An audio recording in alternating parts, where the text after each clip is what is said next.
It started with a single sentence that made my stomach drop. "You're not invited to Dad's birthday cruise." That was it. No build-up. No apology. Just those 7 words, sharp and smug, delivered by my older sister Heather like she was doing me a favor. I remember sitting there at the dinner table, fork frozen halfway to my mouth, trying to process what I had just heard. My name's Lance, I'm 34, and I've always been the type to avoid drama, until it starts walking straight into my house, tracking its muddy boots across everything I've built. For context, my family's never exactly been a Norman Rockwell painting. My parents divorced when I was in high school, and since then it's felt like the family tree split in two. Dad stayed in town, quietly working his way through retirement, while Mom moved 2 states over with Heather and basically tried to pretend like the rest of us didn't exist unless it was convenient. Heather's 6 years older than me and grew up with this golden child complex that only got worse over time. While I was figuring out how to afford textbooks and rent during college, she was getting bailed out of a second failed business attempt by our mom, only to turn around and blow the money on a spa membership and a wellness retreat in Sedona. I kept my head down, worked through school with scholarships and part-time jobs, and eventually landed a solid gig in software. Nothing flashy, but stable. I bought a modest house on the outskirts of town and even helped Dad remodel his kitchen a couple years back when he threw out his back and couldn't do it himself. I never expected applause for that stuff. It's just what you do for family. Or so I thought. Heather had this way of making every family gathering feel like a court proceeding where she was judge, jury, and main character. Thanksgiving last year, she showed up 2 hours late and acted like she was doing us all a favor. When I gently asked her to call next time so we wouldn't hold dinner for no reason, she rolled her eyes and said, "Relax, Lance. It's not that serious. You're always so tense." I let it go, like always, because Dad was getting older, and I didn't want to be the reason the holidays got awkward. But something about this cruise idea didn't sit right from the start. Dad's 70th was coming up, and I knew he'd always wanted to take one of those big cruises. Caribbean, live jazz on the deck, bottomless shrimp cocktail kind of thing. I'd overheard him mention it years ago, half joking, saying, "Maybe when I hit 70, I'll finally take that ship to paradise." So I decided to make it happen. It wasn't cheap. I won't pretend it was. But I've done okay for myself. I figured it was the least I could do for the man who never missed a single basketball game, even when he was working double shifts. I spent 3 weeks researching packages, working with a travel agent, booking 5 cabins, one for Dad, one for me, one for Heather and her husband, one for our younger cousin Leo and his girlfriend. Dad always liked them, and one extra in case Mom decided to crawl out of her icy castle and grace us with her presence. All paid for, all planned, all set. And then, Heather called a family meeting. That phrase alone should have been the red flag. It was just the 3 of us, me, Heather, and Dad, sitting in my living room. She wore this perfectly ironed blouse and that condescending little smirk she reserves for when she thinks she's smarter than everyone else in the room. She started with fake compliments. "Lance, I know you mean well," which is always code for, "I'm about to disrespect you."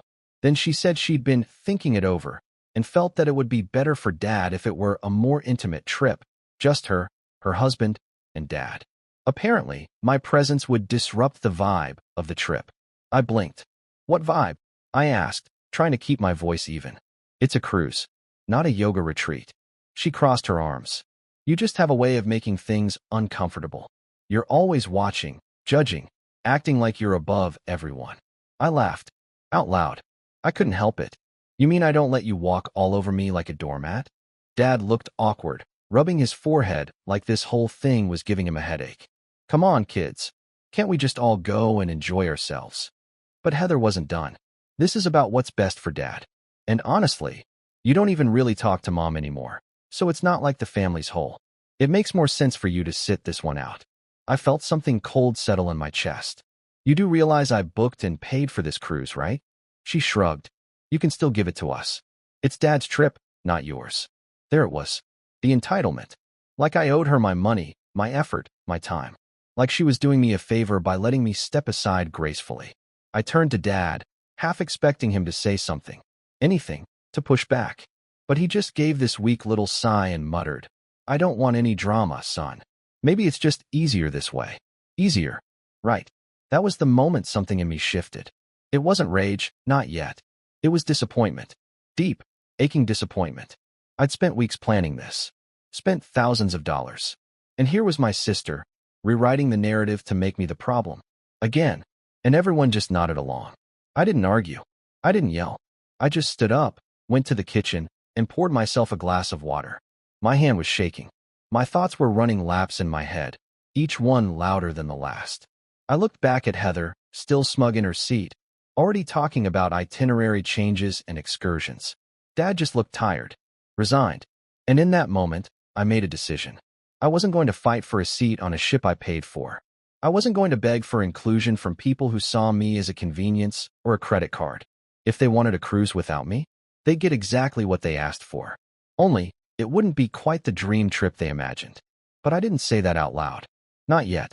I just smiled, nodded, and said, all right, if that's what you want.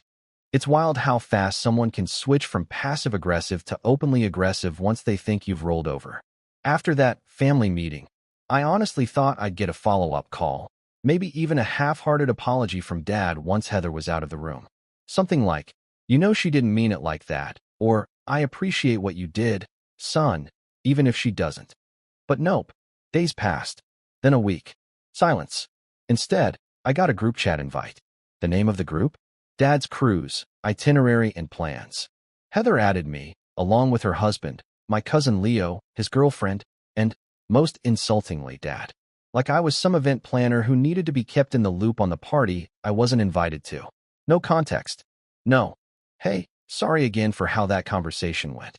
Just Heather spamming the chat with links to excursions, spa packages, and matching t-shirts with 70 and sailing printed across the front. I wish I was joking. I didn't reply. I just watched. And the more I watched, the more I saw how deeply this little illusion had taken hold.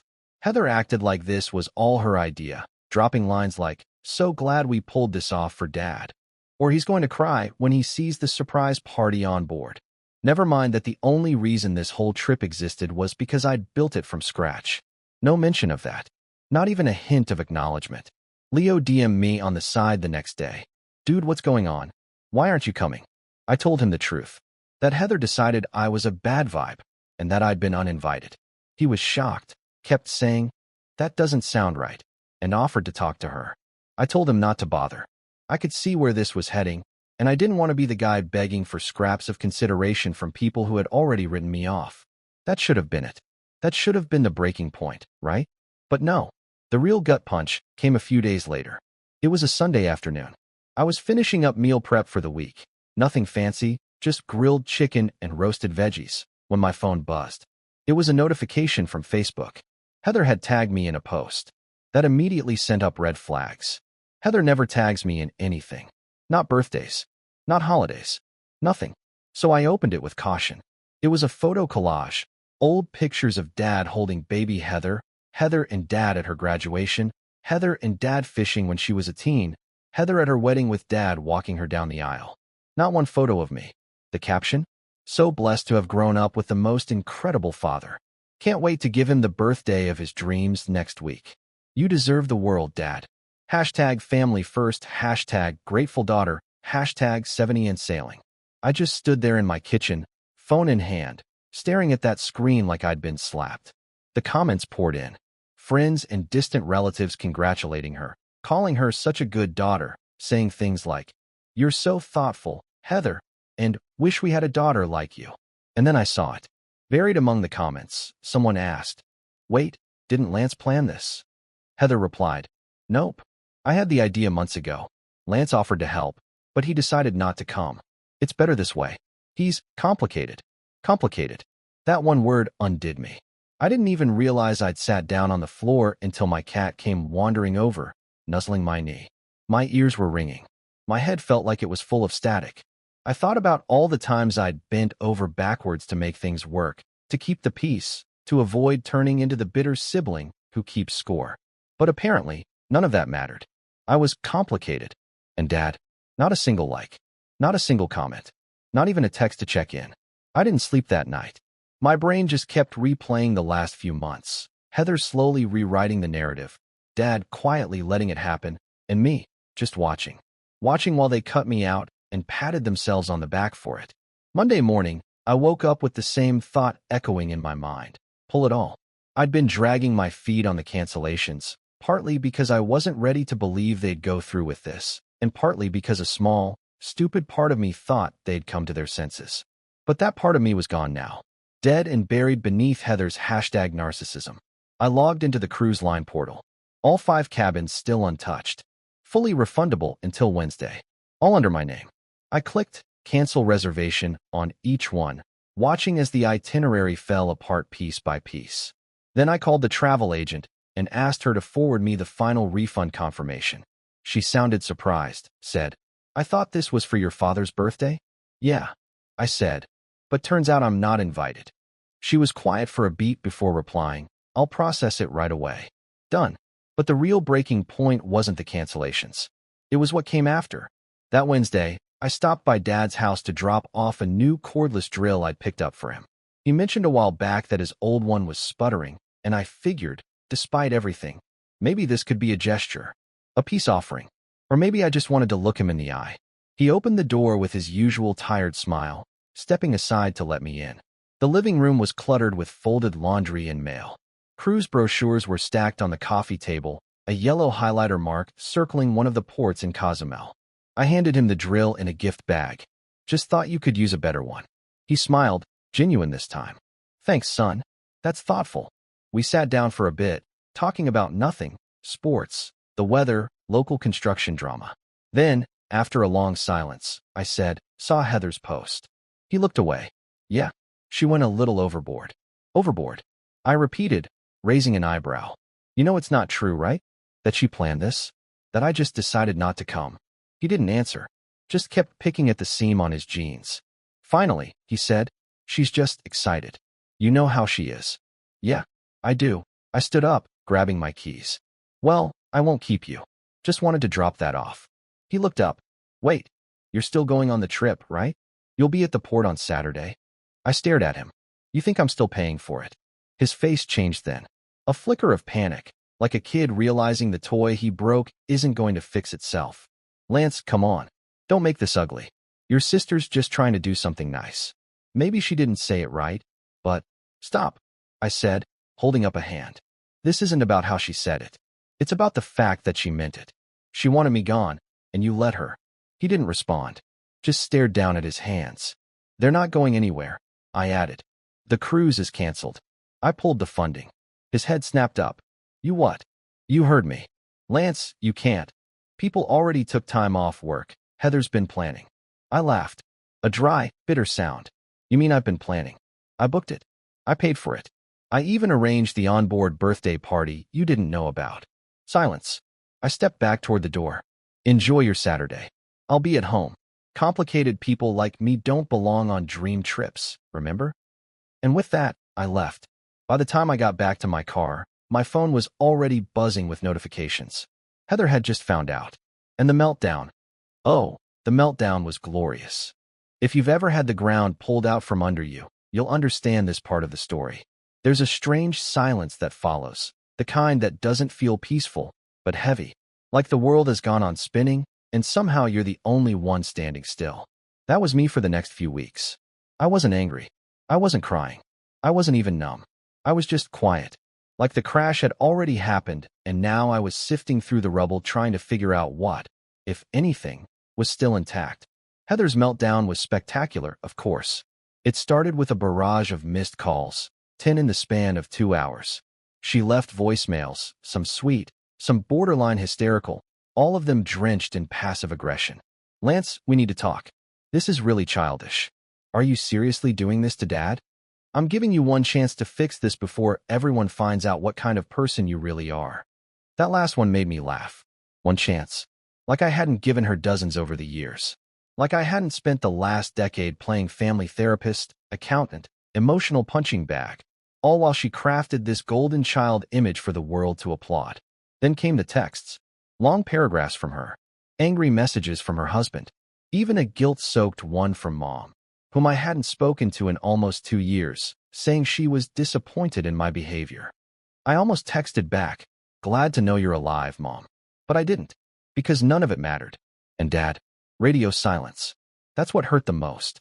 I expected anger from Heather, but I expected confusion from Dad, or maybe regret. I thought he might call, say something like, I didn't know how far this had gone. Or even, maybe I should have spoken up. But I got nothing. No missed calls. No texts. Not even a hey, are you okay? So I shut off my phone for a while. Not forever. Just enough to clear my head. I stopped going on Facebook. Deleted Instagram. I avoided the usual family haunts. No stopping by Dad's on Sundays. No more birthday cards in the mail. No token gestures. I didn't even tell them when my promotion came through in early March. Senior project manager. A bump in pay. A bigger team. More travel. It should have felt like a victory. But it felt hollow. Like the person I wanted to tell wasn't someone who deserved to hear it anymore. Still, I wasn't about to sink into self-pity. I started putting that energy somewhere else. The first thing I did? I took a solo trip. I know that sounds cliché. Single man scorned by family takes a healing vacation. But I didn't go to find myself. I went to remember who I was before I kept sacrificing myself to keep peace that was never real. I chose a small island off the coast of Belize. Not a flashy resort. Just a little cottage with a hammock and a dirt path that led to the ocean. No itinerary. No group chat. No matching t-shirts. The first few days were weird. I kept reaching for my phone, half expecting some passive-aggressive message from Heather or a sudden apology from Dad that never came. But the silence, once I leaned into it, was golden. I slept more than I had in months. Read 2 full books. Spent entire afternoons just listening to the waves and thinking about absolutely nothing. And then one morning, about 4 days in, I took a boat out with a local guide to go snorkeling along the reef. It wasn't anything dramatic, no life-changing speech or epiphany, but I remember this one moment where I was floating above this huge school of bright blue tangs, just suspended in clear water, sunlight pouring down in ribbons. And I thought this is what peace feels like. It wasn't a cruise ship. It wasn't a 7-course meal or fake gratitude or staged surprise parties. It was just honest, quiet, mine. When I got home, things felt different. Still broken, but I'd stopped trying to fix what wasn't mine to repair. Instead, I started building. At work, I leaned into my new role, took on bigger projects, mentored 2 interns, and even got asked to speak at a tech conference that summer. It felt good to be seen for what I brought to the table, not for my proximity to someone louder. I also started a side project, just something for me. A friend had been bugging me for years to help him build an app for freelancers trying to manage contracts and payments without getting stiffed. We finally launched the beta in June, and within a month, we had over 1,000 users. I wasn't shouting any of this from the rooftops. I didn't post about it, didn't send out emails to brag, but it felt like the first time in years I was living my life for me, not for their approval, not to prove anything. Meanwhile, the family group chat had gone eerily quiet. I didn't block anyone. I just muted them. Occasionally I'd glance at it, usually out of morbid curiosity. There were still messages from Heather, trying to paint herself as the victim of my emotional instability. At one point she wrote, I just wanted Dad to have one good birthday. Lance made it about himself as usual. No one challenged her, not even Dad. But I noticed something interesting. Leo wasn't chiming in anymore either. Neither was his girlfriend. And then one day, I got a text from Leo. Just 4 words. You did the right thing. That was it. But it was enough. It reminded me that truth doesn't need to be loud to be real. And that sometimes silence is a boundary, not a wound. Around August, things took a turn I didn't see coming. I was at a networking event downtown when someone tapped my shoulder. I turned, expecting to see a colleague, but it was Claire, my ex-girlfriend. The only serious relationship I'd had in the last 5 years. We'd broken up 2 years earlier, amicably, when our timelines just didn't line up. She smiled. Still drinking black coffee and solving problems? I laughed. Still pretending you like IPA? We talked for an hour. Then 2. Then she invited me to join her and a few friends at a rooftop bar nearby. That night turned into a string of texts. Then a coffee. Then a dinner. Nothing rushed. Nothing forced. Just 2 people seeing if the timing was finally right. I didn't tell her everything about the cruise fiasco right away. But when I eventually did, she didn't gasp or act shocked. She just listened. Then she said, That's not on you. That's what happens when people get too used to taking and never expect you to say no. And that hit me harder than anything. Because that was the truth I'd been dodging for years. I had trained my family to see me as a resource, not a person. And the moment I drew a line, they called it betrayal. But here I was, standing, thriving, even. The house I used to walk through like a ghost now felt like mine again. I started redecorating, painted the walls, replaced old furniture, added some color. I framed a photo from that trip to Belize and hung it above my desk. A reminder of that silent, glowing moment in the sea when I finally remembered who I was. I even reconnected with a few old college friends I hadn't seen in years. Started game nights, invited them over for barbecues, built something real, brick by brick, outside the shadow of my family's chaos. But all stories, even the quiet ones, have a way of circling back. It was late September when the next chapter landed in my inbox. A wedding invitation. From Heather. Printed in gold script with all the usual flair. A destination wedding in the mountains. Black tie. 3 days of events. A handwritten note included. Lance, I hope we can put the past behind us. I'd love for you to be there. It would mean a lot to Dad. That last part, that was the trigger. Because she wasn't reaching out to me. She was using him again. Holding him up like a shield, like a pawn. As if the months of silence, of lies, of entitlement, had never happened. But I didn't respond. Not right away. I sat with it. I watched how my heartbeat barely changed. I realized I wasn't scared of them anymore. I wasn't afraid of what they'd think, or say, or do. Because I had something they didn't. Peace. But I also had something else. Leverage. It's funny how invitations can feel like traps when they're wrapped in gold foil. Heather's wedding invite sat on my kitchen counter for over a week. Every time I walked by, I felt it looking at me. Waiting. Not like an olive branch, but a test. And Heather didn't send it to make peace. She sent it because she thought I'd healed enough to fall back in line.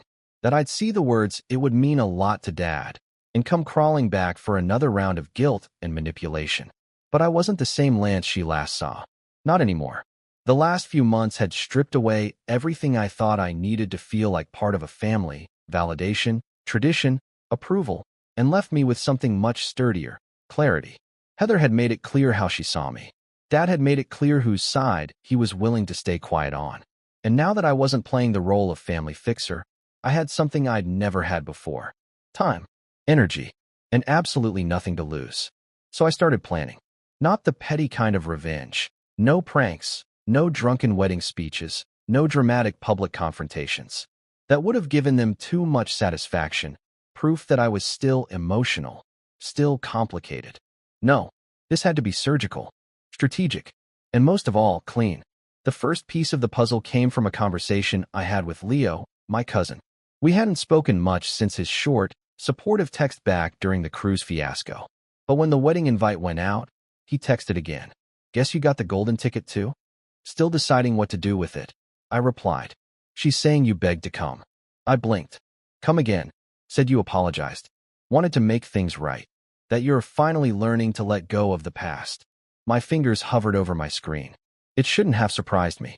This was vintage Heather. Rewriting history like it was a personal journal only she had access to. I haven't said a word to her since March. Yeah, I figured. Want to talk? We met that Friday at a quiet bar near his office. It was one of those low-lit places with leather booths and no music, just the soft clink of glass and murmurs of conversation. Leo looked tired, like someone who'd been carrying secrets a little too long. "Look," he said, stirring his drink. "I'm not trying to stir the pot, but I'm kind of done pretending everything's normal, you know? Your sister's got this whole alternate reality going on, and people are either too scared or too tired to call her out. She always had that gift," I muttered. He nodded. "Thing is, it's starting to affect other people too. She's got Dad wrapped around her finger. Again, ever since the cruise thing, she's been in his ear about consolidating his assets, helping him get organized." I felt my stomach tighten. His will. Leo gave me a knowing look. Among other things. She's talking to his lawyer now, pushing to simplify everything, whatever that means. I wouldn't be surprised if she's trying to lock down power of attorney. That hit like a sucker punch. I'd spent the last year trying to detach emotionally, trying not to care. But this wasn't just about control. It was about legacy, about erasing me from the story entirely. And suddenly, I knew exactly how to fight back. Not by yelling, not by demanding anything, but by gathering receipts. I started with Dad's old financial advisor, A guy named Rick who used to come by our house back when I was in college. I still had his card. Hoarder habits finally paying off. I gave him a call under the guise of checking on retirement strategies, and we met at his office a few days later. He remembered me instantly. Lance. Man, haven't seen you since you had that awful goatee. Thanks for bringing that up, I laughed, shaking his hand. We made small talk for a while, then I eased into it. Hey, just curious, do you still handle Dad's accounts? Rick's smile dimmed slightly. I did, until recently. He moved everything under Heather's husband's management firm. That wasn't what I expected. He didn't mention that. I said casually. Yeah, it was all kind of abrupt. They came in with a power of attorney letter and everything. Said he wanted family managing things. Did he actually come in? Rick hesitated. Briefly. He looked tired. Confused. Didn't say much. Heather and her husband did most of the talking. There it was. I didn't push further. I thanked him, told him I appreciated the info, and left with my heart pounding. If they'd pushed that paperwork through while Dad was out of it, even just overwhelmed or distracted, that could be legally murky. But I wasn't a lawyer, so I found one. Enter Naomi. She wasn't just any lawyer. She was a former classmate of mine from college who now specialized in elder care and estate protection. We hadn't spoken in years, but when I reached out and explained the situation, she agreed to meet for lunch. She was sharp, blunt, exactly what I needed. After I laid everything out, she tapped her fingers on the table and said, "This smells like financial manipulation, especially if your dad wasn't in a fully informed state of mind. Can we prove that? Maybe. Depends on medical records, timestamps, emails, recordings. You got any? Not yet. Start gathering. And don't let them know you're looking." I went into full recon mode. I started by calling the cruise company again, asking for archived emails and confirmations under my booking name. They were happy to oblige. Then I dug through my own email history, pulling out receipts, payment logs, and even screenshots of the group chat Heather created, which clearly showed her taking credit after everything was already booked. I compiled it all, created a timeline, cross-referenced the date Heather claimed I opted out of the cruise with the date she started contacting Dad's lawyer. And a pattern started to emerge. Every time I withdrew from the family, whether by force or choice, Heather swooped in and made a grab. Not just for attention, but for access, control, reputation. It was all about image. And that's when it hit me. If Heather's power was built on narrative, on spinning herself as the golden daughter, the devoted caretaker, then the way to dismantle her wasn't through confrontation. It was through exposure. But I needed the right moment. And what better moment than the wedding? I wasn't going to storm the aisle or sabotage the venue. No, I had something better in mind. Something Heather could never predict because it wouldn't come from me at all. Remember that app I'd helped build for freelancers? Well, it turned out one of our early users was a videographer named Mitch. He specialized in weddings, but also moonlighted in documentary work. We'd chatted a few times during user feedback calls and gotten along well. So I called him. "I've got a weird ask," I said. "Hit me. Are you open to, I don't know, a project? Something kind of exposed style? Legal, but sharp. You want to make a documentary about your sister's wedding?" I laughed. Not about the wedding. Just capturing a story around it. He paused. "You're going to have to be way more specific." So I told him everything. The cruise. The power of attorney. The lies. The manipulation. And by the end of it, he just said, "Holy crap. Yeah, I'm in." We planned everything carefully. Mitch would attend the wedding not as a guest, but as a second shooter for the hired videography team. Easy enough to coordinate. He'd done freelance for their agency before. He'd capture the standard footage, but also keep a running side project. Interviews with certain guests, if they were willing, and atmospheric footage to help tell the larger story. I'd do the heavy lifting. I'd reach out to people Heather had stepped on. Old friends, forgotten cousins, even Dad's former coworkers who remembered the days when I was the one showing up with groceries after his back surgery. The goal wasn't to humiliate her. It was to document the truth. Quietly, carefully, fact by fact. And once it was ready, well, let's just say the wedding wouldn't be the only thing making headlines in our family. But I'm getting ahead of myself. Because the day of the wedding was fast approaching. And everything, every recording, every testimony, every receipt, was falling into place. All I needed now was one last piece. Dad. Because for all the planning in the world, none of it would matter if he didn't remember, didn't see, Didn't believe. So I did the one thing I hadn't done in months. I knocked on his door, and when he opened it, blinking in surprise, I said 3 words. We need to talk. Dad stared at me like he was looking at a ghost he wasn't sure he remembered. His hand trembled a little on the doorknob. I hadn't been on his porch since the day I walked out after telling him the cruise was canceled. The air between us was stiff, loaded with months of silence and the weight of everything unsaid. Lance, he finally murmured. You look different. I am, I said. Can I come in? He stepped aside, and I walked into a living room that felt smaller than I remembered. The same familiar recliner, the same coffee mug on the table, the same faint scent of wood polish. But something else clung to the space, something heavy. Resignation. Maybe guilt. He sat down slowly, hands folded. Your sister. This isn't about Heather, I said, taking a seat across from him. Not yet. He blinked, confused. Then what's this about? I took out the folder. The one I'd spent weeks building. Thick with bank logs, emails, photos, and receipts. A paper trail of truth. I need to ask you something important, I said carefully. When you signed the power of attorney for Heather, did you fully understand what you were signing? His eyebrows pulled together. Power of attorney? I didn't. She just brought some forms to help with finances. I thought it was, automatic stuff. Dad, I said softly, she transferred all of your accounts. Every one of them. And she put restrictions on access. His face went slack. What? I told her not to change anything. I thought she was organizing paperwork. There it was. The truth I'd suspected but needed to hear. He wasn't complicit. He was kept in the dark. I slid the documents toward him, watching his hands shake as he picked through each page. His breathing changed, shallow, slow, then sharp. The way someone breathes when a long-buried reality cracks open. Why would she do this? He whispered, voice breaking. Why would my own daughter?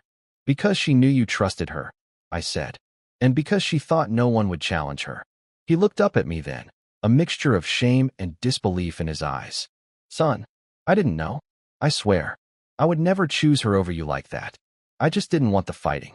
And by trying to avoid it, I said gently, you handed her the weapon. He winced, but he didn't deny it. I leaned forward. Dad, I can fix this. But I need you to trust me, fully. Not halfway. Not quietly. I need your voice, clearly spoken, on record. He nodded, slow but resolute. Tell me what to do. And so we started. With Naomi's help, Dad revoked the power of attorney and filed a formal legal challenge against the unauthorized transfers. A doctor documented the timeline of his cognitive fatigue, stress, medication changes, and emotional pressure, all of which were relevant in determining capacity. Rick, his former advisor, wrote a statement verifying that Heather and her husband had pushed the paperwork aggressively. Piece by piece, the foundation of Heather's control began to crack. Now it was time for the wedding. The ceremony was in the mountains, tucked behind a luxury lodge with a view straight out of a postcard. I arrived early, not as a guest, but as the quiet storm no one saw coming. Heather spotted me near the check-in desk, wearing a crisp suit and a calm expression she absolutely did not expect. Her jaw tightened. You made it, she said through a forced smile. Even after everything. Dad invited me. I replied. This was true. Once Dad learned the full truth, he insisted on attending the wedding. Not to celebrate her, but to confront her.